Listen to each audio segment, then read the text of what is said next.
Bienvenue dans Au-delà des performances, le podcast qui donne la parole aux entrepreneurs et dirigeants pour partager sans filtre leur réalité au quotidien. Je suis Carole Messonnier, naturopathe, et dans chaque épisode, je vous invite à découvrir des parcours de femmes et d'hommes engagés à travers des échanges vrais, humains, autour des difficultés qu'ils ont rencontrées, de leur expérience et de la manière dont ils ont trouvé leur propre équilibre à leur façon.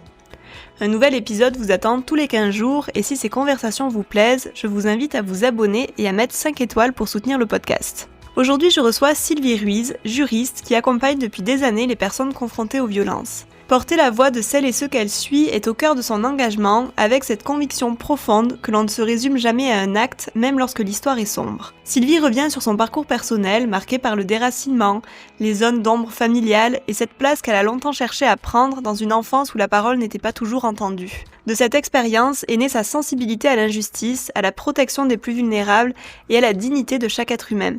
Dans cet épisode, on parle de résilience, de justice restaurative, du pardon, mais aussi de ce qui se joue dans les relations violentes, le contrôle, l'effacement, la mésestime de soi et l'importance d'être entouré pour ne pas rester seul face à la violence. Bonne écoute. Bonjour Sylvie.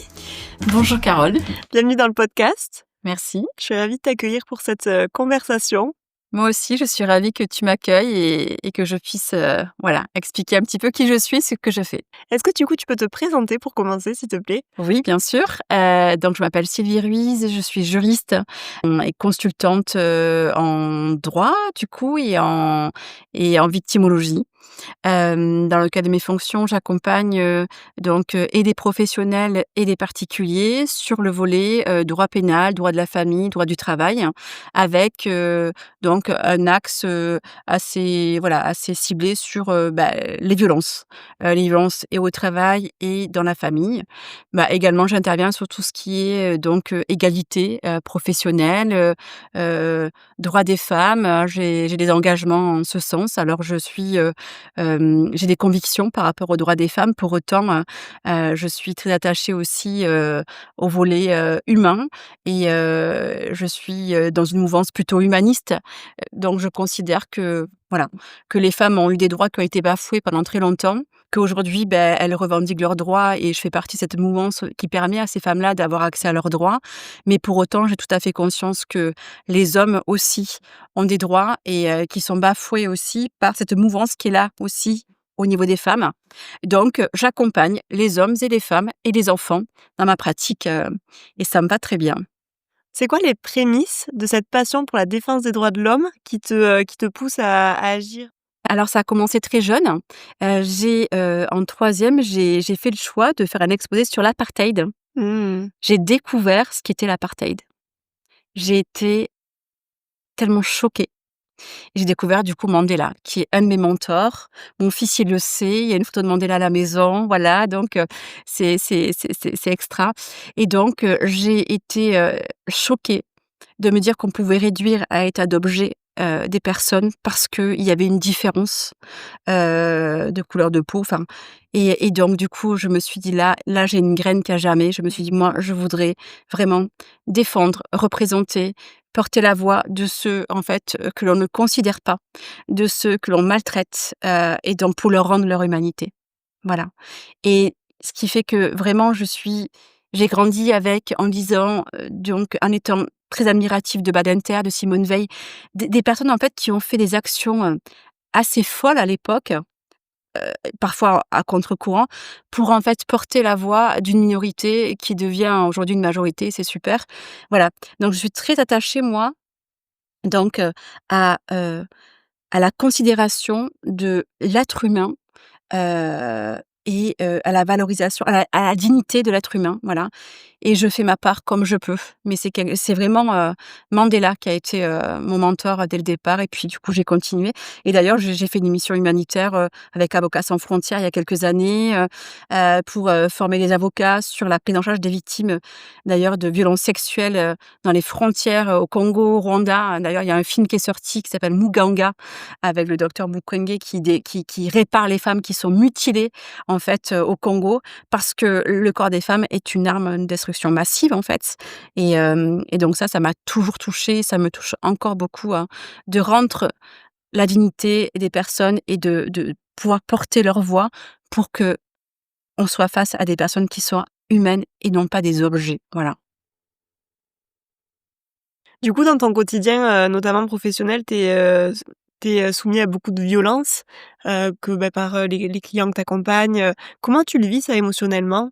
Ou comment tu arrives à le gérer en tout cas? Alors comment j'arrive à le gérer? Ça n'est pas toujours facile. Ça n'est pas toujours facile parce que, hem, j'ai des croyances, moi j'ai des convictions que quand on est bon, que ça fait du bien de s'aimer les uns les autres, d'être solidaire. J'ai, heu J'ai toujours cru que en fait l'être humain pouvait être, même s'il avait une face sombre, pouvait avoir un côté, lumineux. Parfois, j'entends des histoires où, vraiment, je vois des personnes qui vivent, des choses tellement complexes et où il y a pas de lumière, il y a que du sombre, que ça me touche et ça me happe parfois. Donc ça se manifeste par, parfois j'ai un peu de mal à respirer, parfois je fais des cauchemars, je peux, y repenser en boucle, à repenser à une phrase ou 2, des personnes, voilà, des discours des personnes, et donc vu que j'ai conscience de cela, et puis quand je travaillais chez France Victimes, on était supervisés, hein, donc voilà, et bien, j'ai, fait le choix, de suite, hein, d'être, supervisée, d'être accompagnée, et puis j'ai aussi des moyens à moi qui me permettent de m'évader, en fait, hein, donc c'est, notamment, les marches en nature, les arbres, mon prénom c'est Sylvie, la forêt, et donc je suis très, très, très attachée aux arbres. Je parle aux arbres, je fais des câlins aux arbres. Voilà, ça me ressource. Par exemple, j'ai des croyances que, il y a des belles âmes et que du coup, on peut aussi leur demander, des choses pour, en fait, nous apaiser. J'adore aussi la culture, donc j'aime aller au cinéma, j'aime lire, j'aime m'évader, en fait, pour, voilà, me déconnecter de ces violences-là, et ça me permet, en fait, tout ça, et puis j'ai mon enfant qui est extraordinaire. J'ai un enfant qui est formidable, qui est la joie, voilà, la joie réincarnée, qui me donne beaucoup de bonheur et d'amour, donc puis ma famille, puis mes amis, et puis les voyages, j'aime beaucoup aussi voyager, donc tout ça fait que j'arrive à trouver un équilibre. Mmh. Mais je sais que, en tout cas, je ne me voile pas la face. Ce sont des situations qui sont très complexes, et très lourdes, et je n'hésite pas du tout à demander de l'aide quand je sens que je me sens happée. Voilà. Mmh. L'aide, tu la trouves où dans ces moments-là? L'aide, je la trouve donc auprès donc, de mes proches, auprès de professionnels avec qui je travaille, en collaboration, auprès du coup, aussi, d'une amie, d'une thérapeute qui me propose de la supervision, et puis, je la trouve aussi dans l'introspection. Je suis quelqu'un qui aime bien être dans l'introspection, avoir ces moments, aussi, où je suis toute seule. Où je marche dans la nature, où je me connecte à la terre, voilà, comme ça. Du coup, donc la violence aujourd'hui, c'est le cœur de ton métier. Est-ce que ça fait un écho avec, certains moments de ta vie ou, est-ce que tu fais des liens avec, des choses qui ont pu se passer ou pas spécialement? Complètement. Ça serait hypocrite, de effectivement, de se dire, ça serait il n'y a pas de lien. On ne travaille pas auprès des personnes en difficulté ou vulnérables, par hasard. Mmh. Ça, c'est évident.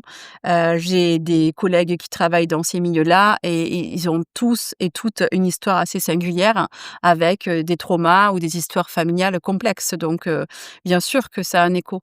Moi, j'ai grandi dans une famille, issue d'immigration, hein, du côté de ma maman et du côté de mon papa, du coup, des 2 côtés. Donc des personnes qui ont été déracinées, enfin avec des traumas, enfin en tout cas, on va dire, intergénérationnels, qui se transmettent, voilà. Avec une maman qui est plutôt, ma maman, elle c'est quelqu'un qui a fait le choix de se dissocier, en fait, et d'être un peu amnésique sur son enfance. Dommage pour elle parce que moi je suis quelqu'un qui aime chercher, et trouver les réponses. Alors du coup, Tu es allée réveiller tout ça? moi je vais tout réveiller, donc ça la fait sourire en fait aujourd'hui, ça la faisait pas sourire au début, mais moi je vais chercher les réponses qui sont cachées, voilà. C'est important pour, aussi pour mon enfant et pour les Ouais, générations à venir, voilà. les Donc secrets de famille en général, c'est terrible, ouais.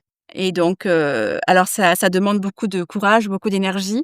Ça demande aussi, En fait, il faut se dire que quand on fait ça, on peut aussi se mettre, à mal, des membres de la famille, mais pour moi, ça n'est pas une difficulté parce que c'est un peu vital, en fait, hein, les secrets de famille, je veux pas les porter donc Mmh. du coup, je vais les chercher et puis je vois ce qui se passe et puis du coup, après, je fais peut-être un petit rituel ou je ne sais quoi pour redonner à aux personnes à qui ça appartient, mais moi, je veux pas porter ça.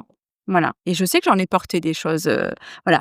Donc bien sûr que ces histoires de famille, elles font écho parce que famille immigrée, famille, pas trop instruite, avec, du coup, des une famille des 2 côtés, mon père et ma mère, qui travaillent beaucoup, des gros bosseurs, mais qui s'oublient et qui oublient aussi qu'ils ont des enfants, qui ont des besoins. Voilà. Donc mes parents n'ont pas toujours répondu, à nos besoins en tant qu'enfants, et moi j'en ai souffert et mon frère et ma sœur aussi d'ailleurs, avec parfois une dureté, sans vraie communication, et puis en estimant aussi à l'époque que les enfants, n'ont pas trop droit à la parole, hein, parce qu'ils comprennent pas grand-chose. Bon, Mmh. en fait si, hein, et moi c'est pour ça que je suis très sensible à la protection de l'enfance aussi, hein, par rapport à ça. Les enfants comprennent tout très tôt, très, très même dans le ventre de la maman donc voilà et en fait, oui, ça fait écho parce que moi dans ma famille, je me sentais en fait, un peu oubliée. On était une fratrie de 3 enfants, j'étais au milieu et je me sentais un peu transparente. Ma sœur très intellectuelle, mais qui a vécu des choses difficiles aussi en tant qu'aînée, hein, voilà. On a 11 mois de différence avec ma sœur, donc on est quasiment jumelles, Mmh. voilà. Et mon frère David, qui est donc le seul garçon de la famille, donc en Espagne, c'est très valorisant et moi, je me sens transparente au milieu et donc je m'efface. Je m'efface, mais en même temps, je vais vouloir écouter beaucoup les gens et je me rappelle une fois, je dis à mes parents, que j'aimerais être psychologue, pour, écouter les gens parce que je me sens pas écoutée dans ma famille. Ils n'ont pas entendu le message. Tant pis pour eux, voilà. Mais c'est quelque chose qui a toujours été là. Je veux écouter les gens parce que je me suis pas sentie écoutée moi et je veux, porter leur parole parce que ma parole n'a pas toujours été, valorisée ou entendue, donc oui, ça fait écho, bien sûr. Tout à fait. Comment tu la portes la parole aujourd'hui? Comment je la porte la parole? Déjà, je détache, ça c'est très important pour moi et ça c'est merci monsieur Badinter pour ça. Je détache l'acte de l'être humain. C'est-à-dire que dès lors que je reçois une personne qui a vécu des choses terribles, je ne la réduis pas à de la violence ou à de la victimisation ou Mmh. à voilà. Si ces personnes-là, elles se réduisent à ça, ça leur appartient, mais moi ça n'est pas le cas. Pour moi, j'ai une femme, un homme, qui a vécu des choses terribles, mais elle a forcément des ressources parce que si elle vient me voir, c'est qu'elle en a. Voilà. Si elle vient me taper à ma porte, c'est qu'elle a des ressources Mmh. et donc j'ai un regard très bienveillant à l'égard de ces personnes-là parce que pour moi, c'est toujours un honneur que de confier, que ces personnes-là me confient leur vie, leur intimité, mais vraiment des choses, terribles sans me connaître. Je me dis: «Bah, vraiment, quelle chance j'ai ou quel honneur ils me font déjà». Voilà, je suis pas dans, vous voyez, celle qui donne les leçons et Ouais. pas du tout. Donc j'accueille la parole avec bienveillance, sans jugement et ça, c'est très important pour moi.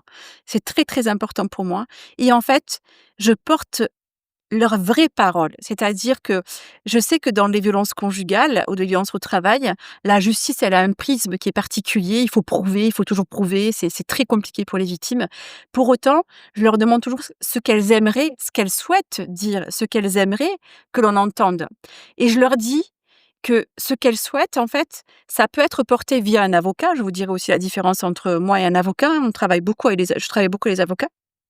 En fait, je vais pouvoir la porter cette parole-là, mais par contre, et je l'entends et je la comprends et c'est OK, mais par contre au niveau de la justice, il va falloir être dans une stratégie et le fait que, en fait, je leur dise: «Votre parole, elle est juste, elle vous correspond et je ne la juge pas, mais sachez qu'en justice, il y a une stratégie» et bien du coup ça, de suite, ça permet à ces personnes de se dire: «Oh, je suis entendue, pas jugée, Mmh. Je suis mais je comprends considérée. bien, je suis considérée, mais je comprends bien que ce que je veux dire là, ça ne pourra pas être traduit comme je le souhaite parce qu'il y a une stratégie» et donc ça se passe formidablement bien, en fait et Mmh. j'ai souvent des retours qui me touchent beaucoup où j'ai des personnes qui vont me dire: «Merci, c'est la première fois qu'on m'écoute vraiment.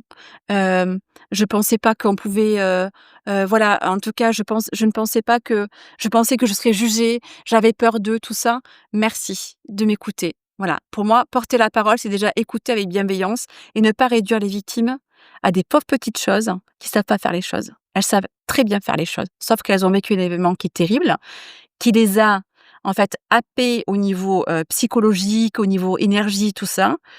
Mais pour autant, elles sont tout à fait maîtres de leur destin, de ce qu'elles veulent faire et moi, je suis à côté d'elles. Je suis pas à la place. Je suis pas à leur place et s'il y en a qui souhaitent que je le sois et c'est parfois le cas, je remets les choses à la bonne place. Je suis à côté.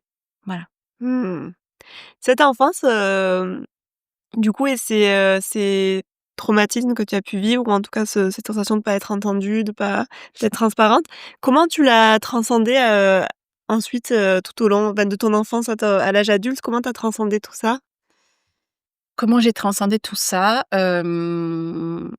Eh bien, ça n'a pas toujours été facile parce que je vivais un peu dans l'ombre de ma sœur aussi, qui avait beaucoup de caractère et qui prenait un peu le lead parfois. On était en plus, quasiment jumelles, mais 11 mois de différence, mais finalement avec ma sœur qui avait une confiance en elle que moi je n'avais pas. Mmh. Donc comment je l'ai transcendée? Déjà, j'ai fait une rencontre, très jeune, à 17 ans avec, un homme, qui a été, formidable, avec qui j'ai été pendant 6 7 ans. Une famille formidable, d'ailleurs du coup le papa est décédé il y a quelque temps, le papa de mon ami de l'époque, et ça m'a beaucoup touchée parce qu'il a été pour moi une référence. En fait, je parlerai de résilience, c'est-à-dire que je crois qu'on m'a tendu la main et que j'ai pris les mains tendues. J'ai accepté les mains tendues. C'est ça qui a fait que j'ai pu évoluer dans le bon sens.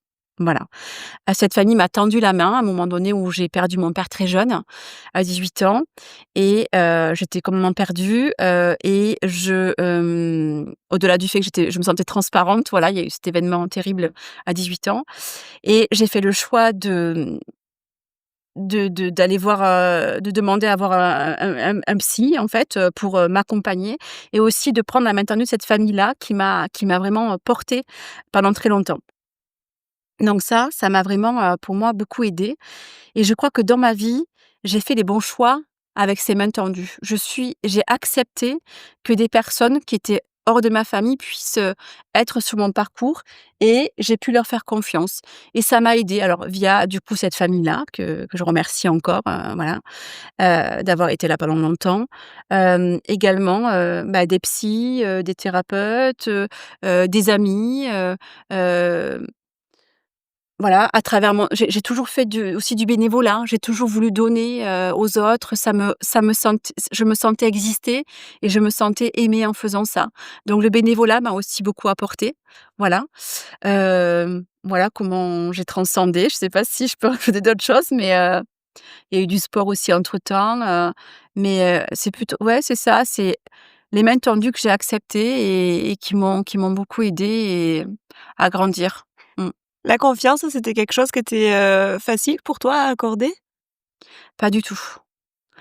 J'ai été quelqu'un de très méfiante parce que les adultes étaient pas forcément dans ma famille, très très sécures.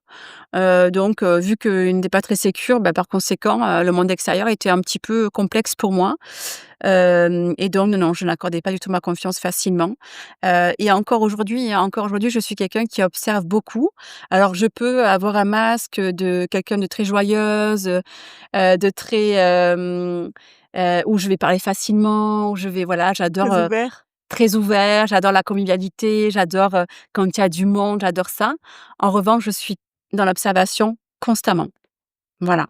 Parce que c'est pas évident d'accepter les mains tendues, quand c'est difficile de faire confiance, Et oui, alors, en fait, c'était, je pense, un peu de survie pour moi. Alors, j'ai eu de la chance que ça soit des bons choix que j'ai faits. Mmh. J'ai eu de la chance. Je n'ai pas fait de mauvaises rencontres, je n'ai pas fait de voilà, j'ai eu de la chance que ça soit effectivement, La vie t'a prouvé que tu pouvais faire confiance. exactement, tout à fait et elle me le prouve encore. Ouais. Qu'est-ce que ça t'a appris qu'est-ce que tu as découvert de toi, sur tout ce cheminement? J'ai découvert qu'en fait, la vie, était faite, d'expériences, douloureuses et que de ces expériences douloureuses, il y a plusieurs options possibles quand on les vit. On peut sombrer, et c'est OK de sombrer aussi. Acceptons de sombrer aussi à un moment donné parce que c'est trop douloureux. Mais ce que ça m'a appris, c'est que quand même, on a tous des ressources internes et que les ressources, c'est et ça, je l'ai beaucoup appris chez France Victime, en fait. C'est quoi? C'est de se dire que, en fait, quand on vit des choses difficiles, il faut se dire que, hem, on peut avancer pas après pas, petit à petit et pas trop vite. Mmh. Voilà. Moi, le carpe diem, c'est quelque chose qui me parle beaucoup. C'est-à-dire petit pas par petit pas. On avance et ça se voit même et ça je le vois chez les personnes que j'accompagne, celles qui arrivent dans leur quotidien à allumer enfin, leur lumière pour se lever, à sortir ne serait-ce que 5 minutes dans leur quotidien. C'est celles-là qui se remettent debout petit à petit, celles qui veulent aller trop vite, celles qui refusent ces personnes qui refusent d'être accompagnées au niveau thérapeutique. Ces personnes qui se disent qu'en écoutant des podcasts et en lisant des bouquins, elles vont se réparer. C'est compliqué pour ces personnes-là parce que, en fait, c'est pour moi, heu, la vie est faite de ces expériences-là, mais en fait, elle nous apprend aussi à mieux nous connaître et à nous dire que il faut faire confiance en la vie et aussi au temps qui passe. Alors moi, ça, c'était une expression qui me gavait beaucoup. Le temps fera son œuvre. Enfin, moi, le temps fera son œuvre, je suis pas bien, j'ai envie que ça aille très vite, en fait. Moi, ça me saoule ça, enfin, le temps fera son œuvre. Mais au final, je me dis quand même, c'est de faire donc, dans son quotidien, de s'accorder des moments d'amour, de bonheur, des petits moments. Voilà. Qu'on soit bien ou pas bien, en fait. Voilà. Quand on n'est pas bien, on n'a pas trop envie. Mais quand on est bien, c'est bien de le faire aussi. Mmh. C'est ça que la vie m'a appris, c'est-à-dire que de se réjouir tous les matins, de se dire: «Bah, je respire, je suis en vie». Voilà. Là, aujourd'hui, qu'est-ce qui se passe pour moi? J'ai plein d'idées qui ruminent, mais là, en réalité, qu'est-ce qui se passe pour moi? Bah, il se passe, en tout cas, que ça va. Tu reviens dans le moment présent. Exactement, de se reconnecter, en fait, au moment présent.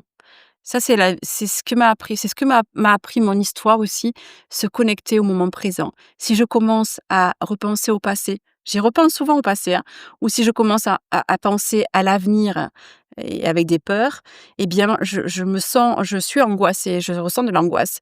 Donc du coup, chut, je me fais un petit signal avec ma main et je me dis: «On se reconnecte. Là, aujourd'hui, qu'est-ce qui se passe?» Ah, tu l'as associé, à un geste? Un Ah, geste. c'est chouette ça, c'est une Ouais, bonne idée. ouais, je reviens.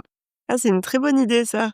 Je reviens et ça me permet de me réveiller un peu dans mes pensées et voilà et comme je te dis, moi, la nature, c'est quelque chose, c'est vraiment un lieu qui m'apaise donc je vais aller marcher Mmh. et je vais marcher en imaginant que mes pieds sont enracinés dans la terre, et que j'ai des racines, donc je m'ancre, T'ancres. de l'ancrage, voilà et ça, tu m'aurais dit ça il y a 10 ans, je t'aurais dit: «Mais qu'est-ce que c'est que ce bazar?» C'est quoi qui t'a ouvert ces portes un petit peu plus, connectées? C'est quoi? C'est quoi? Est-ce qu'il y a eu un événement ou, un moment dans ton parcours qui t'a ouvert un petit peu ces portes, un peu plus spirituelles ou un peu plus connectées? C'est des rencontres. Des rencontres, de personnes qui sont, bah, assez connectées à la nature et puis aux énergies et puis c'est aussi mon histoire, moi j'ai souhaité alors, très rapidement, aller retrouver la trace de mes ancêtres, en Algérie. J'ai mes ancêtres qui viennent en fait d'Andalousie, qui ont migré du coup en Algérie, après au Maroc. Donc, je suis le fruit d'un mélange et mon enfant aussi parce que mon enfant, son papa est ivoirien donc, du coup je continue les mélanges avec mon enfant et je trouve ça extraordinaire, voilà. Donc j'ai l'Afrique qui est très présente, dans ma vie. Le continent africain, c'est vraiment un continent, je pense que dans ma vie antérieure, j'étais africaine ou je ne sais quoi, mais en tout cas, il y a quelque chose de très fort avec l'Afrique Mmh. et c'est ce continent, en fait, qui me connecte, voilà, à la spiritualité, et en voulant retrouver les traces de mes ancêtres, et bien, j'ai vécu des moments, en Algérie, moments assez forts, qui, m'ont fait me dire: «Ouais, il y a quelque chose quand même qui est au-delà du rationnel», et donc qui me porte et où je ressens en moi beaucoup d'amour et beaucoup de joie en fait, et c'est cette terre-là africaine qui me et mes ancêtres, du coup que j'ai voilà, que j'ai un peu réhabilitées parce qu'on les avait oubliées, tu vois? On parlait des secrets de famille, et du coup, en leur disant, bah, qu'ils ont une bonne place dans la famille et que, du coup, je fais partie aussi de la continuité, et bien, je me sens, bien plus complète et pleine d'amour. Voilà. Mmh. C'est quoi la place du pardon dans tout ça pour toi? Alors le pardon, j'ai beaucoup, beaucoup travaillé sur le pardon parce que quand même, ouais, une famille dysfonctionnante donc voilà. Et puis le pardon aussi dans les histoires que je vois dans mon travail. J'ai travaillé aussi au niveau avec, un ami qui s'appelle Robert Caillot, qui est un grand criminologue, sur la justice restaurative, où en fait, ce concept-là est extrêmement intéressant, où, l'idée c'est de faire se rencontrer des auteurs et des victimes. Je ne sais pas si tu as vu le film, Je verrai toujours vos visages? Bon, un film extraordinaire où en fait, l'idée c'est de se dire qu'en justice pénale classique, on peut pas les gens peuvent pas forcément se rencontrer donc est-ce qu'il est possible de se rencontrer ailleurs, via en fait un cercle de parole avec des auteurs et des victimes qui ne sont pas les auteurs des victimes, Ouais. voilà. Voilà et avec les animateurs. Donc moi j'ai été formée à la justice restaurative et donc il y a cette question de pardon qui est là aussi. C'est-à-dire que même si, les auteurs et les victimes ne se ren ce ne sont pas les auteurs des victimes, il y a un moment donné aussi, de se dire: Un «Bah, en fait, écho. tu as fait ça» ouais, un écho. Bon, du coup, là, ça m'a amené beaucoup de réflexions sur le pardon. Et puis moi, j'ai eu aussi, cette question qui m'est arrivée dans ma vie: «Est-ce que je pardonne à une personne qui m'a fait du mal? Comment je fais?» Est-ce que ça veut dire quoi le pardon? Ça veut dire, en fait, oublier? Absolument pas. Ça veut dire, être faible, fragile et dire, parce qu'en fait, c'est aussi être peut-être fort de se dire: «Beh, non, moi, je pardonnerai pas et compagnie». Je crois pas. Le pardon, pour moi, il passe déjà par moi. Je me pardonne à moi. Alors, c'est assez complexe parce qu'il y a 10 ans, pareil, on m'aurait dit ça, j'aurais dit: «Mais ça, c'est du grand n'importe quoi, c'est du grand bazar». Voilà, c'est, il faut arrêter. Moi, je pardonne pas. On m'a fait du mal et c'est réglé et à vie, je serai en colère. Sauf que la colère, elle est pas bonne pour soi, d'accord? Donc c'est déjà se pardonner, non pas d'être faible, de je ne sais quoi, c'est se pardonner, en fait, peut-être de ressentir, cette véhémence, face à quelqu'un qui a effectivement fait des choses, terribles, en tout cas pas cool, voilà et de se dire: «Qu'est-ce qui est bon pour moi, en fait? Qu'est-ce qui est bon pour moi? Est-ce que je veux continuer à avoir de la colère à l'égard d'une personne ou 2 personnes et du coup à ne pas être bien et tout ça? Ou est-ce que je veux m'en libérer?» Et pour m'en libérer, en fait, je me pardonne, d'avoir cette colère et tout ça. Je me libère de ça et je pardonne à l'autre et je lui souhaite, en fait, de se pardonner aussi. Ça sera son choix. Mais en tout cas, par contre, moi, le pardon, je le fais de façon spirituelle. Je vais pas aller le dire directement à la personne. Voilà et ça marche plutôt bien, en fait, moi, je l'ai fait avec une personne, voilà, de ma famille, à distance, et ça m'a vraiment fait beaucoup de bien Mmh. de me pardonner et de lui pardonner en lui envoyant de l'amour, en fait. Ça paraît très fou, mais moi, ça m'a fait beaucoup de bien de me dire: «Ben, en fait, tu as fait ça, c'est ton choix, ta vie, mais moi, ça m'appartient plus, en fait». Voilà, je me suis réparée, j'ai avancé, voilà et en fait, je te souhaite de te pardonner et d'avoir de l'amour et de pas rester prisonnier de ce que de la méchanceté que tu as pu avoir et compagnie. Bon, je dis ça aujourd'hui, mais je ne l'ai pas dit il y a 10 ans, hein. Ouais, ouais, ouais. Bah, c'est un chemin, hein, tout ça, de C'est toute tout un façon, hein. c'est un chemin, c'est exactement ça et je le vois dans mes accompagnements. Ce qui me réjouit chez les personnes que j'accompagne, c'est quand je vois le chemin parcouru. Moi, j'ai des accompagnements qui se font, tu vois, à court, moyen et parfois long terme Mmh. et je vois l'évolution des personnes et je vois leur chemin et c'est ça qui me réjouit. Ah oui, c'est nourrissant ça. C'est très nourrissant. Je vois des personnes qui sont à terre et qui se relèvent petit à petit et qui ouvrent les yeux et qui ont envie de faire des choses et qui arrivent à mieux communiquer avec l'autre qui est dans la violence, hein, voilà, mais qui se sentent moins happées par, ce qu'elles reçoivent comme violence dans la communication, qui font des choix, qui osent, affirmer des choses, qui arrêtent de se justifier constamment surtout, voilà et je le vois et ça, c'est ma plus belle récompense, vraiment. Au-delà de la justice, qui leur donne raison ou pas. On pourra en parler des dysfonctionnements de la justice, parce qu'elle dysfonctionne très clairement au niveau des violences intrafamiliales, ce qui n'est pas toujours facile, évidemment, pour les victimes et pour ceux qui les accompagnent. Ça, c'est une justice qui est injuste, c'est quand même très, très, très compliqué, hein. C'est dur, ouais. Sauf quand on porte une blessure d'injustice, en fait, en plus. Donc là, c'est un peu schizophrénique. Mais bon, voilà, bref. La Voilà révolte, pour, la révolte qui revient chaque jour. exactement, c'est ça. Comment tu as appelé la justice, où tu fais rencontrer les, Restaurative. restauratives? Vous avez quoi comme, résultat ou, qu'est-ce qui ressort de cette approche? Il ressort de très belles choses. Il y a donc un site qui est dédié avec, toutes les expérimentations qui ont été mises en place. Donc vraiment, je recommande le film, Je verrai toujours vos visages. C'est vraiment, cette personne-là, la réalisatrice a vraiment, suivi, hein, les membres de la JR, comme je dis la JR, voilà. Et en fait, ce qui ressort, c'est, une restauration du lien social et du lien humain. Ah! Voilà, une restauration du lien humain et social. Je comprends. Tu es passé à l'acte à un moment donné. Moi, j'ai vécu quelque chose de douloureux. En fait, d'ailleurs dans le film, on voit bien que c'est sur les cambriolages. Et je trouve ça très, très intéressant, il y a une victime qui dit, «Mais moi j'ai peur en fait que le cambrioleur me retrouve dans la rue, j'ai peur de sortir». Et il y a le cambrioleur qui dit: «En fait, tu sais quoi? Quand on vient te cambrioler, on s'en fout de toi en fait. C'est pas toi qui nous intéresse, c'est le magot. Donc t'inquiète pas, on te retrouvera pas dans la rue». En fait, cette justice restaurative, elle permet aux auteurs de comprendre Mmh. les conséquences de leur acte et aux victimes de se dire: «OK, j'ai vécu ça, c'est terrible, mais en fait, l'intention qu'il y a derrière l'agression, c'est pas forcément parce que je suis Sylvie Ruiz, en fait, hein. C'est pour autre chose. Ouais. C'est pas moi qui suis centrale, en fait, dans cette histoire. Non, je fais un pas de côté». Donc c'est vraiment une réparation, un dialogue. Pour moi, c'est re-rentrer dans l'humanité, en fait.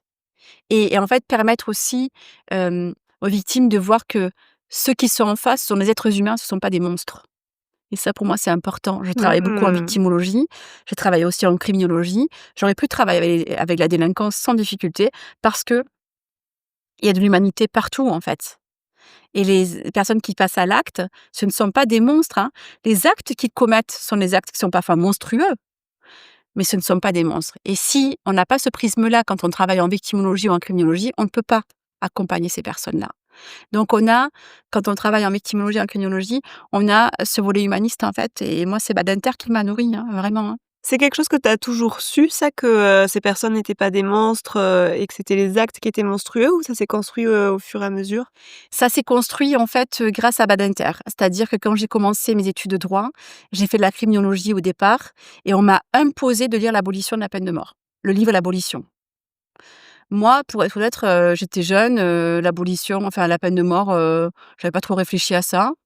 Je me disais que bon, bah, pourquoi pas pour les gros méchants, en fait, qui vont tuer les enfants, un peu comme beaucoup de gens. J'ai lu l'abolition, j'ai beaucoup pleuré. J'ai beaucoup pleuré en lisant ce livre parce que d'une humanité extraordinaire, mais surtout, j'ai compris qu'effectivement, l'être humain, il est important qu'on le détache de l'acte qu'il commet, en fait, auquel cas on l'enferme, Mmh. on l'enferme.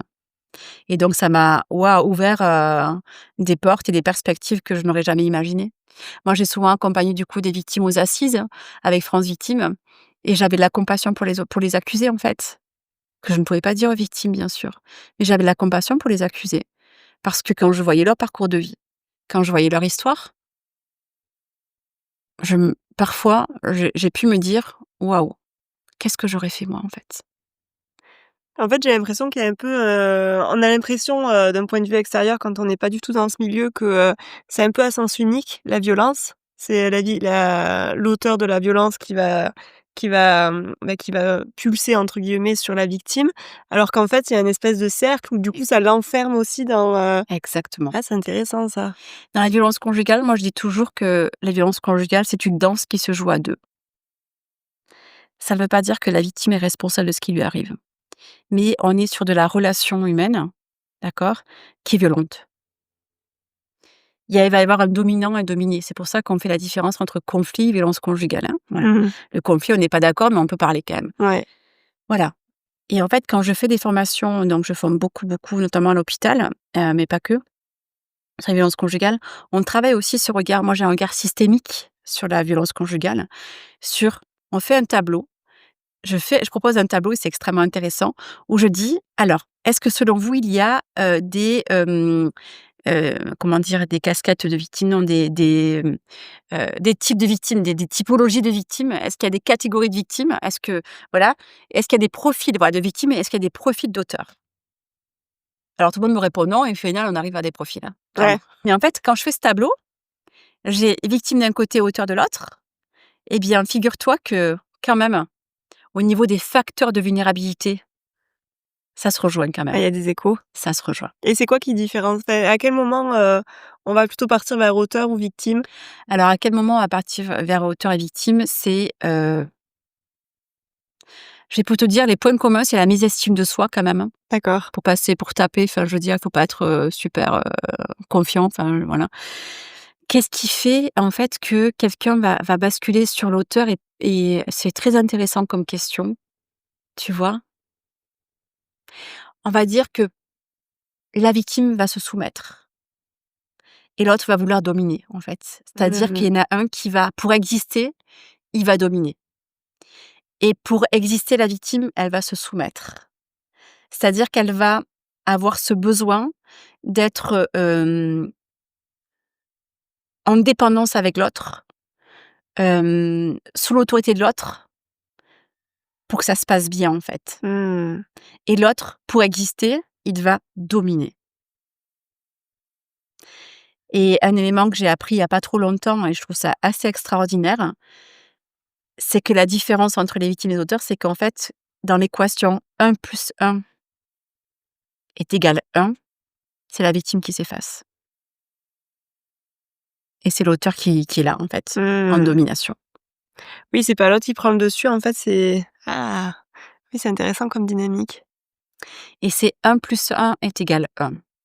C'est pour ça que je vais un peu plus loin dans l'équation, c'est-à-dire que la victime va s'effacer. Moi, quand je reçois les victimes, notamment post-séparation ou pendant aussi, l'histoire, hem, elles vont s'excuser, je m'excuse d'eux, j'avoue qu'eux, elles vont avouer, qu'il y a eu des violences conjugales, des aveux, voyons, enfin, elles ont pas avoué quoi que ce soit, voilà. Mmh. Elles se justifient constamment, elles n'existent pas et quand, je leur propose des réponses juridiques, oui mais lui, oui mais lui, tout le temps. C'est tout le temps oui mais lui et lui, c'est tout le temps l'autre qui va, selon la réaction qu'il va avoir, qu'elles vont imaginer qu'il aura, elles vont accepter ou pas l'information juridique. Et c'est là où je vois l'évolution au fil de l'accompagnement avec les thérapeutes et tout ça, hein, je suis pas toute seule, bien évidemment. Mmh. Je vois qu'elles reprennent le fil et qu'en fait 1 + 1 est égal 2, 3, 4 parce qu'elles sont plus toutes seules, hein. Donc là, Et beh là, ça chut, renforce. ça renforce. C'est pour ça que quand, Lucie elle m'a proposé aussi d'intervenir parce que j'interviens auprès des entreprises, sur les violences conjugales, on a tous un rôle à jouer pour tendre la main à ces personnes-là, pour qu'elles ne soient pas toutes seules, hein, parce qu'elles sont toutes seules dans l'équation et quand on est seul dans l'équation, on ne s'en sort pas. Mmh. On ne s'en sort pas. Moi, en tout cas, on essaye, mais on survit. Voilà. Donc on a tous un rôle à jouer et quand on voit les chiffres des violences conjugales, c'est 1 femme sur 6 qui vit des violences conjugales. On peut quand même imaginer qu'autour de nous, on a des personnes qui vivent des violences conjugales et les personnes qui vivent des violences conjugales, elles ne le disent pas. À quel moment ça commence les violences conjugales? Ça commence par, très souvent par, je dirais, par de la violence, psychologique, par de la violence verbale et de la violence sexuelle qui est très, très tabou. Très, très tabou. Ça commence même parfois par de la violence sexuelle. Je veux un rapport sexuel et on a un rapport sexuel et c'est tout. Mmh. Je ne te frappe pas, je ne te drogue pas, je veux un rapport sexuel et on a un rapport sexuel. Je te l'impose. Ça n'est pas vu comme étant un viol conjugal, c'est un viol conjugal en fait. Et ça, les victimes, elles le perçoivent pas. Et Ouais. c'est après, voilà, qu'elles s'en rappellent. Voilà. Bon, après, il y a plein de mécanismes en victimologie, de l'amnésie traumatique et tout ça que l'on voit, mais voilà. Donc, Surtout qu'en France, on est quand même dans une culture très patriarcale où, il y a un peu, en tant que femme, inculqué un devoir, un devoir conjugal, conjugal, bien sûr. et où c'est compliqué du coup ça peut être compliqué de dire non, d'affirmer son non parce que, même si on sait que techniquement on a le droit à pas avoir envie et à dire non, il y a quand même une espèce d'éducation, inconsciente de, je dois satisfaire, mon homme, mon mari, qui est quand même souvent très présente, quoi. Exactement. D'ailleurs, la Cour européenne des droits de l'homme nous a condamnés à plusieurs reprises, pour ça et en 2025, tu vois? Parce qu'il y a encore des magistrats qui estiment qu'il y a un devoir conjugal. Ah ouais. Le devoir conjugal n'a jamais existé dans le code civil, en fait, hein. Extension d'article, hein. C'est une interprétation d'article du code civil, ça n'a jamais existé. Ce sont des croyances judéo-chrétiennes, en fait, hein. Mmh. Mais elles le croient, ces personnes-là. Tu trouves que ça évolue dans le bon sens, les violences conjugales ou pas? Alors, ce que je trouve qui évolue, c'est la prise de conscience. Par contre, quand il y a une prise de conscience, il y a des résistances et il y a beaucoup de résistances. Donc je dirais que oui, ça évolue. Les textes sont là. Moi, quand on me dit: «La loi est mal faite», c'est faux. La loi, elle est faite, elle est là, il y a beaucoup de textes sur les violences conjugales. D'ailleurs, on est en train de le gouvernement est en train de réfléchir sur aussi, faire entrer le contrôle coercitif, comme une infraction à part entière dans les violences conjugales et c'est quand même extrêmement intéressant, Tu peux réexpliquer ce que c'est le contrôle coercitif? en fait, c'est ce qui se passe, dans les violences conjugales. C'est-à-dire que les violences conjugales, on a l'impression que c'est la femme battue, d'accord? C'est une erreur, en fait. Ça a été de la com qui a été faite, de la communication qui a été faite dans les années 80, avec la dame avec le cocard. Donc il y a des croyances que s'il y a pas le cocard et Trace? les traces physiques, ce ne sont pas des violences conjugales. Il faut savoir que le code pénal, il réprime les violences psychologiques, hein, voilà, hein, donc c'est interdit par le code pénal. Les violences verbales, économiques et tout ça. Il y a plusieurs types de violences conjugales. Il y a les violences physiques, psychologiques, économiques, administratives, verbales, sexuelles. Je dirais qu'il y a les violences vicariantes. Les violences vicariantes, c'est quoi? C'est en fait, je vis des violences conjugales et ça impacte tout mon entourage, notamment les enfants, Mmh. la famille, les professionnels aussi qui entourent, voilà, les violences vicariantes dont on ne parle pas et qui sont très présentes. Un collègue qui vit des violences conjugales qui en parle à son collègue, ben le collègue va faire des cauchemars. Voilà. Donc voilà. Donc ça, c'est tout ça les violences conjugales. Le contrôle coercitif, c'est quoi? C'est en fait une théorie qui a été mise en place il y a quelques années, aux États-Unis, pour, mettre en avant que en fait, des personnes, peuvent être soumis de façon, notamment des militaires, ou voilà, peuvent être soumis en fait à des injonctions qui vont faire des actes qui sont juste, incroyables, hein, parce qu'ils vont être contrôlés en fait, contrôlés sur tous les plans en fait, voilà. Hem et en fait, il y a une dame qui s'appelle donc qui est extraordinaire, qui est Andrea Vincila, qui œuvre pour mettre en avant ce concept de contrôle coercitif du coup en Europe, qui dit en fait, le contrôle coercitif, on le voit dans les violences conjugales, c'est du quotidien et je le vois. C'est quoi? Le contrôle coercitif, c'est de dire à madame, avant de rentrer à la maison: «Tu m'appelles parce que je veux pas que tu me déranges». Mmh. Voilà. Le contrôle coercitif, c'est, contrôler les finances. C'est, contrôler, l'administratif. Je n'ai aucun moyen de paiement, du coup, c'est mon mari qui me donne les moyens de paiement. C'est, en fait, c'est mon mari qui a les mots de passe, pour, avoir accès, à X choses. C'est c'est le contrôle sur tout, en fait. Les violences conjugales aujourd'hui, au niveau du droit, elles ne sont pas bien reconnues. Il y a beaucoup de classements sans suite. C'est terrible pour les victimes, ça. Le contrôle coercitif, si la loi passe, elle est passée, du coup, en première lecture, elle permettra d'être beaucoup plus large que ce qui est réprimé aujourd'hui en France. Le contrôle passe par l'administratif, par, Les heu, finances. les finances et par le judiciaire.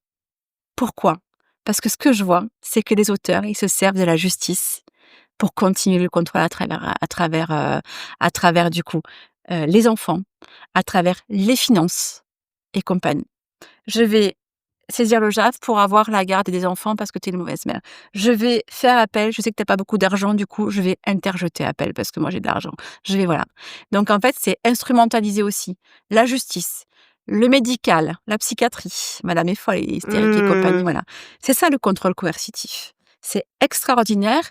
Il y a du coup Andrea Vincila, elle a écrit beaucoup, elle fait des podcasts dessus, elle le forme sur le sujet.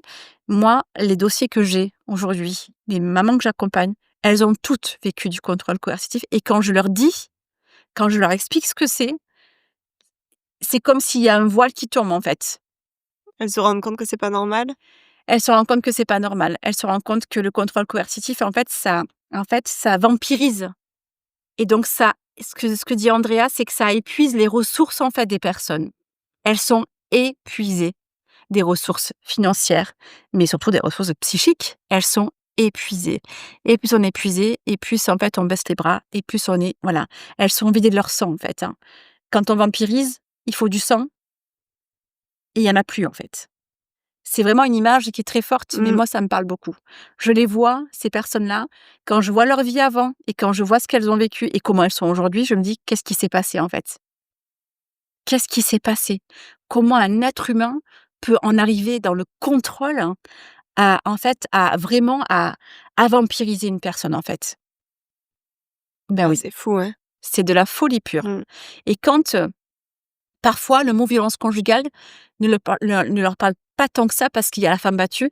Par contre, quand j'aborde le contrôle: «Est-ce que monsieur ou madame vous contrôlez?» «Ben, non, en fait». «Alors, on va» et là, je donne les exemples. Voilà, sur l'administratif et là, c'est une évidence. Voilà.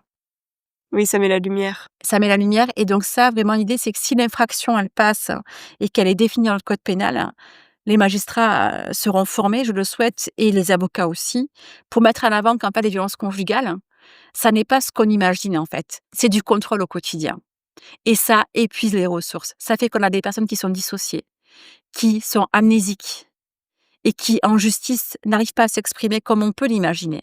Mais en fait, c'est le fruit, ce sont les conséquences des violences conjugales, en fait. Ça ne veut pas dire qu'elles mentent. Et parfois, les policiers pas formés, les magistrats pas formés, les avocats pas formés vont en fait dire, en fait, vont remettre en question du coup la parole des victimes, alors que c'est justement les conséquences du contrôle coercitif. Mmh. Oui, ils viennent nourrir, un petit peu ce système. Exactement, tout à fait. Tout à l'heure, tu me parlais de la justice injuste. Est-ce que tu pensais à quelque chose de particulier qu'on n'a pas abordé en plus de Oui, la justice qui est injuste, c'est notamment au niveau donc des JAF, des juges aux affaires familiales. Je trouve que, heu, c'est une catastrophe, ce qui se passe aujourd'hui. J'ai la plupart des dossiers que j'ai où il y a un volet pénal et un volet donc droit de la famille avec, du coup les enfants. On est quand même un peu à la mode sur, la garde alternée, en fait. Les JAF qui ne sont pas formés considèrent que quand, les parents ne s'entendent pas, on est sur un conflit conjugal.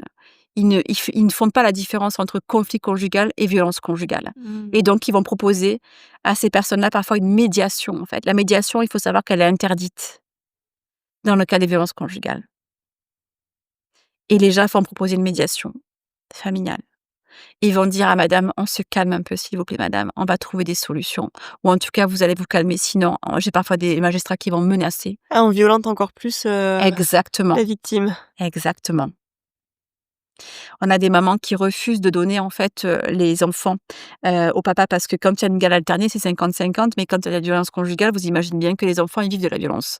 Moi, je pars du principe comme, un juge que j'aime beaucoup, Édouard Durand, qu'un un mari violent est un père dangereux et je l'affirme, hein, parce que et je trouve très juste ce qu'il dit, je vois pas pourquoi un homme ou une femme, je dis un homme, mais ça peut être une femme, hein, Oui. une maman aussi, hein, voilà, c'est en tout cas, un conjoint, une conjointe, violent ou violente est un parent dangereux. Voilà. Pourquoi? Parce que les mécanismes de domination, de pulsion, de contrôle, ils ne s'arrêtent pas À une personne. à une personne. Évidemment que non, en fait. Évidemment que non et tout le reste est manipulation. Voilà, c'est ce que je vois vraiment dans ma pratique. Ce ne sont pas que des convictions. Moi, j'accompagne en proximité, du coup, les victimes, hein. Mmh. Je vois bien, hein, les messages qui sont envoyés. Je vois bien que quand l'audience va arriver, papa, il va faire ou maman, ils vont faire le goûter avec toute la famille, avec les photos où l'enfant rigole. C'est de la stratégie, c'est de la stra et ça marche, en fait, parfois en justice.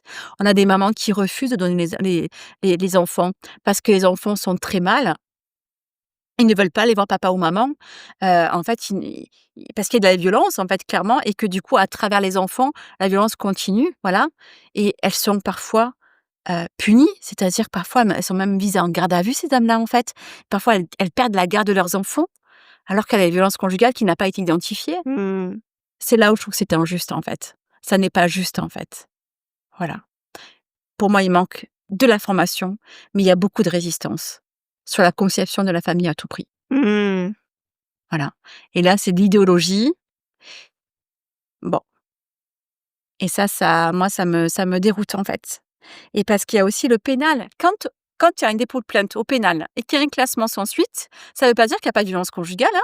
Ouais, Sauf qu'en fait, le JAP a estimé que il y a s'il pas y a assez de preuves. oui, bah, du coup, il y a pas de violence conjugale. Mais c'est faux.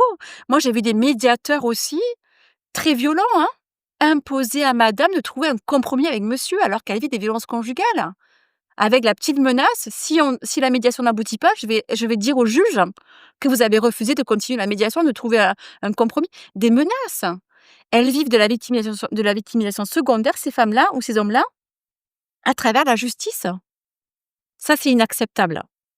C'est inacceptable. Ça, moi, ça me met en colère. Mmh. Je comprends. Ouais, ça me met en colère parce que je me dis déjà, ce qu'elles ont vécu, c'est terrible et en fait, On en rajoute une on couche, leur quoi. rajoute une couche. On leur dit: «Allez, vas-y et tes enfants, tu n'as pas à les protéger parce que c'est un juge qui a vu un dossier pendant un quart d'heure». Soyons clairs avec ça, hein. Le JAF, il voit le dossier, l'audience, elle dure un quart d'heure, voire une demi-heure. Est-ce que dans ce temps-là, on peut analyser et voir tout ce qui se passe dans la famille? Bien sûr que non. Bien sûr que non. C'est pour ça qu'on demande avec les avocats qu'il y ait une enquête sociale, hein, qu'il y ait quelqu'un qui aille voir dans la famille ce qui se passe, en fait, parce que voilà. Et moi, j'ai des mamans qui dorment pas pendant des jours et des jours avant l'audience, hein, que monsieur leur envoie avant l'audience, où les conclusions sont envoyées, par les avocats au dernier moment pour mettre la pression à madame. Tu vois? Ouais. Ça, moi, je le vis, hein, dans l'accompagnement, hein. J'ai des mamans qui dorment pas, qui font des crises d'angoisse, j'ai une maman qui me dit: «Je vais prendre un sac pour vomir après l'audience. Je vais mettre des boules caisses, en fait, pour pas entendre ce qu'il va dire». Ouais, je suis vraiment pas satisfaite et j'ai vraiment envie de continuer mon engagement auprès d'avocates extraordinaires aussi avec qui je travaille pour, porter la voix de ces personnes-là, pour dire: «OK, j'entends que la justice, elle a pas de moyens, j'entends que la justice, Heu, elle a beaucoup de choses à faire. J'entends qu'il y a beaucoup de dossiers vifs, hein, mais c'est des vies. Chaque dossier, ce sont des vies en jeu et la justice, parfois, elle met en danger des personnes. Moi, ce qui me choque, ce ne sont pas les chiffres des féminicides, hein, c'est pas ça qui me choque, moi. Ce qui me choque, c'est tout l'accompagnement défaillant qui se fait, où, en fait, on laisse faire quelqu'un qui va monter en puissance parce qu'il va avoir un sentiment d'impunité. Moi, j'ai des dossiers comme ça. Monsieur monte en puissance parce qu'il a un sentiment d'impunité. Voilà. Et ça peut finir par un féminicide. C'est ça qui me met en colère. Voilà, c'est ça qui me met en colère. Comment aujourd'hui tu arrives à garder, toute cette force, pour faire face à ces combats quotidiens? Alors on me l'a souvent demandé, comment je fais pour être, autant assertive? J'ai des convictions. C'est Tes valeurs? mes valeurs. Mes valeurs de justice, mes valeurs, au niveau de l'humanité. Je crois qu'en fait, j'ai suffisamment d'énergie aujourd'hui, moi, pour pouvoir porter la parole de ces personnes. Je ne sais pas si ça va durer encore des années. Aujourd'hui, je l'ai et ça me porte aussi. Voilà. D'ailleurs, j'ai créé un groupe de parole, tu vois, avec des mamans, et ça, c'est une sacrée victoire. Des mamans qui, du coup, discutent une fois par mois, on discute ensemble, voilà. C'est une sacrée victoire donc aujourd'hui, j'ai l'énergie j'ai des convictions et je rencontre des gens extraordinaires, qui ont les mêmes convictions que moi et donc voilà. C'est sur Montpellier, ce groupe de parole? Alors je le fais à distance, Ouais. figure-toi que je n'aurais jamais imaginé faire ça dans ma vie. Faire des groupes de parole à distance, déjà faire un groupe de parole jamais, voilà. Bon après j'ai été formée, voilà, je suis quand même formée à la CNV, j'ai été médiatrice pénale, je me forme, régulièrement, j'ai des amis thérapeutes, enfin donc du coup je fais pas n'importe quoi, hein, ça c'est Mmh. clair. Donc en fait, c'était un groupe de parole où c'est pas un groupe de parole thérapeutique. Je ne suis pas thérapeute. C'est en fait, donc c'est à distance avec des mamans qui sont partout dans la France, Ouais. voilà et qui en fait, je leur ai proposé parce qu'elle me dit qu'elle se sentait seule. Ce sont des violences, donc post-séparation elles ont vécu de la violence en couple, elles sont séparées et elles ont beaucoup cheminé et toutes me disaient, les 5, elles me disaient: «Mais en fait, je me sens seule, je me sens pas comprise dans ma famille, on me dit qu'il faut que je lâche un peu de lest, mais ils continuent», enfin voilà. Ils continuent à travers les enfants, donc des femmes qui ont des vies, très riches, mais qui se sentent pas comprises et entendues parce qu'elles sont séparées et qu'on imagine que quand la séparation est là, ça se termine. Mais pas du tout en fait, Mmh. pas du tout. Ça prend une autre forme, hein. Ça prend une autre Ça forme. évolue. Et oui, et la violence, elle continue. Mmh. Et donc, à force de me demander, je me dis: «Beh, écoutez, je vais proposer en fait un temps pour soi», ça s'appelle, voilà, où vous allez, si vous voulez, échanger, ensemble sur, vos difficultés, voilà, pas les questions juridiques parce que ça, c'est l'accompagnement juridique, mais en tout cas, sur ce que vous mettez en fait en place face à un message que vous recevez qui est compliqué. Qu'est-ce que vous avez comme ressources? C'est extraordinaire. Ah, c'est super. C'est extraordinaire. Notamment, je vous donne un petit exemple que je trouve, qui m'a tellement touchée, du coup, les mamans, du coup, on a le rendez-vous et donc une des mamans dit qu'elle va devoir voir monsieur à la rentrée, qu'elle a pas forcément envie de le voir, tout ça. C'est compliqué, donc toutes, elles ont vécu ça. En fait, ce qui est intéressant, c'est qu'elles vivent un peu toutes, pas Mmh. les mêmes choses, mais ça fait Les écho, hein, mêmes quand même. situations. Exactement. Et donc, elle disait qu'elle avait pas forcément envie de le voir, tout ça. Et j'ai une maman qui est extraordinaire, mais d'ailleurs je leur rends hommage aussi, hein, j'espère qu'elles écouteront, le podcast. Elle dit: «Beh, tu sais, moi j'ai une méthode, assez radicale, moi en fait, je congèle, le père de mes enfants, je le congèle, quoi». «Comment ça, tu le congèles?» Et donc elle a une technique de congélation, voilà. Elle met, dans un sachet, le nom de la personne et du coup elle met au congélateur, ce qui fait que psychiquement, en fait, quand elle le voit, c'est un glaçon. Mmh. Il y a plein de choses comme ça qui sont partagées, pas que, hein, parce qu'il y a des Ouais. moments qui sont difficiles et tout ça, mais il y a vraiment un soutien entre elles. Il y a une solidarité. On a aussi un message, je leur ai proposé de nous envoyer, si elles ont besoin, un help, s'il y a un moment qui est aigu, qui est très compliqué pour que en fait, on puisse avoir, allez, 5-10 minutes, on fait une petite visio et on soutient celle qui est vraiment en Mmh. Ah, difficulté, c'est en chouette. urgence, voilà. Et du coup, elle s'autorise à le faire. Ah, c'est super. Voilà, donc ça, c'est quelque chose que j'avais jamais imaginé faire. Ouais et c'est venu naturellement, Oui, voilà, Merci beaucoup Sylvie pour cette avec plaisir. conversation. On arrive, sur la fin de l'épisode. Très J'ai bien. 2 dernières questions à te poser. C'est quoi pour toi ta définition ou ta vision de la performance? Ma vision de la performance, déjà, c'est la performance humaine et pas matérielle.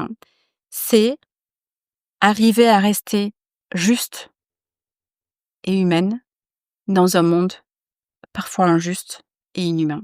C'est la première fois je crois qu'on me répond sous cet angle-là qui est très intéressant. Tu veux développer un petit peu ou? Alors rapidement, arriver à rester juste et humain dans un monde qui est parfois injuste et inhumain, c'est quoi? C'est, depuis le covid ou même avant le covid, enfin, je veux dire quand j'entends les médias, j'entends en fait beaucoup d'angoisse autour de moi sur le monde qui va mal, en fait, hein. Le monde qui va mal, nos politiques qui vont mal, qui font n'importe quoi, voilà, enfin, on sait plus qui est quoi. Il y a tout qui va un peu mal, en fait. Et bien moi je lutte pour en fait, rester dans ma justesse et dans mes convictions, humaines, parce que je pourrais flancher, comme beaucoup de gens en fait, dans, un volet pas dépressif parce que je j'ai pas une tendance à être dépressive, mais en tout cas un peu sombre et à me plaindre et compagnie. Donc en fait, ce que je pourrais dire, c'est que je vais toujours revenir au temps présent, à l'amour de mon prochain, à des convictions qui sont justes et humaines, pour pouvoir continuer à avancer. Déjà, pour pouvoir continuer à accompagner les personnes qui vivent de la violence et où il y a de l'injustice, clairement, voilà. Et pour pouvoir aussi, moi, me sentir, suffisamment, en énergie positive et ancrée pour pouvoir, en fait, me sentir bien dans ce monde qui va pas très bien. Voilà. Et tout ça, ça demande, comme je disais depuis le début, hein, ça demande aussi, ça peut enfin, ça me demande d'accepter aussi, la main tendue, d'aller voir un thérapeute. Je fais actuellement une thérapie en psychogénéalogie que je trouve extraordinaire, d'aller toujours chercher au fond de moi, des choses, pour en fait rester ancrée, dans ce monde qui parfois, me donne le vertige. Voilà. Et dernière question, qui c'est que tu aimerais entendre derrière le micro du podcast? Alors je pense à 2 personnes. Sabrina Perrin, qui est donc c'est celle qui m'accompagne au niveau de la psychogénéalogie. Elle est extraordinaire, elle est thérapeute.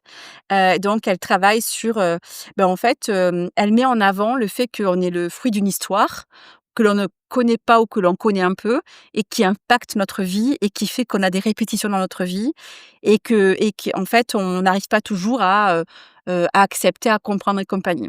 Donc moi, j'ai commencé une thérapie avec elle parce que moi, la psychogénéalogie m'a toujours intéressée et ça m'apporte, vraiment, ça m'apporte, une lumière, hein, que je n'avais pas imaginée et je me sens encore plus connectée du coup, à mes ancêtres, mais de façon positive, c'est extraordinaire et je crois qu'on devrait tous aller chercher un peu, donc chez nos ancêtres ce qui s'est passé parce que même dans les violences conjugales dans les violences conjugales, ça n'est pas le fruit du hasard quand on vit des violences Mmh. conjugales. Moi, j'en ai pas vécu et c'est vrai que parfois, je me dis: «Est-ce que je suis légitime, en fait, à accompagner ces victimes-là?» Si, je me sens légitime parce que même si j'en ai pas vécu, j'ai une sensibilité, voilà, ma famille n'a pas été toujours très bienveillante, voilà, mais en tout cas, quand je vois l'histoire des personnes, je me dis: «Je suis pas psychogénéalogiste», mais pour autant, Tu vois des liens. ouais, complètement, complètement.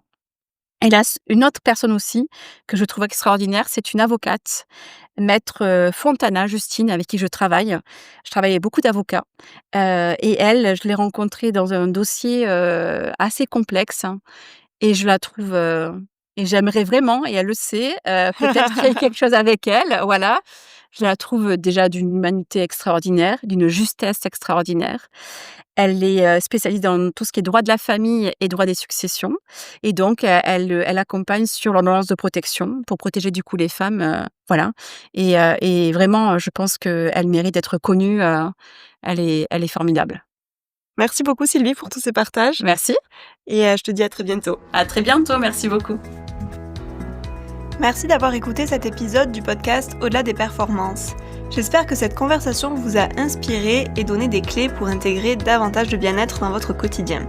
Si ce podcast vous a plu, n'oubliez pas de vous abonner et de laisser une note ou un avis sur votre plateforme d'écoute préférée, cela m'aide beaucoup à faire grandir le projet. Pour continuer la discussion ou en savoir plus sur mes accompagnements, retrouvez-moi sur Instagram à carolmessonnier.naturo ou sur LinkedIn à Carole Messonnier. J'y partage régulièrement des conseils et des inspirations autour du bien-être et de la performance. Encore merci pour votre écoute et je vous donne rendez-vous très vite pour un nouvel épisode. Prenez soin de vous, à bientôt!